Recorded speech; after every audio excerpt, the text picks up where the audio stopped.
ఒక పెద్ద నదీతీరాన ఉన్న మామిడి చెట్టు మీద ఓ తెలివైన కోతి ఉండేది. రోజూ రుచికరమైన మామిడి పండ్లు తినేది. ఒకరోజు ఆ చెట్టు కింద నదిలో ఓ మొసలి నీళ్లలోంచి తల తిప్పి కోతిని చూసింది. మొసలి ఆకలితో ఉండేది. కోతి మొసలిని చూసి మామిడి పండ్లు వదిలింది. మొసలి ఆనందంగా వాటిని తినేది. రోజురోజుకు కోతి మొసలి మధ్య స్నేహం పెరిగింది. ఒకరోజు మొసలి తన భార్యకి కోతి ఇచ్చిన పండ్లు తీసుకెళ్ళింది. భార్య వాటి రుచి చూసి ఆశ్చర్యపోయింది. పండ్లు ఎంతో రుచిగా ఉన్నాయి.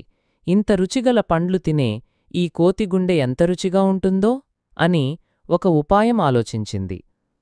ఆడముసలి మగముసలిని తనకు ఆరోగ్యం బాగాలేదని, డాక్టర్ కోతిగుండె తింటే నయమవుతుందని, ఆ కోతినిక్కడికి తీసుకురా, దాని గుండె నాకు అవసరం.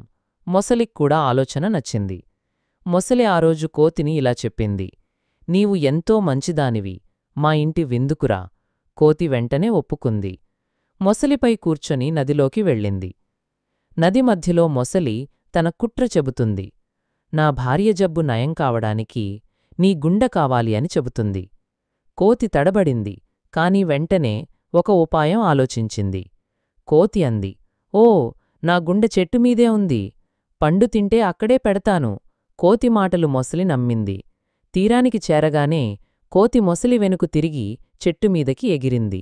ఓబ్బో, నువ్వు నన్ను మోసగించావు, కాని నేను మిమ్మల్ని మించినవాడిని అని నవ్వింది.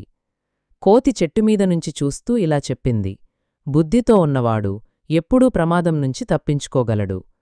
తెలివి చాకచక్యమున్నవాడు ఎంతటి ప్రమాదాన్ని అయినా సమర్థంగా ఎదుర్కొనగలడు.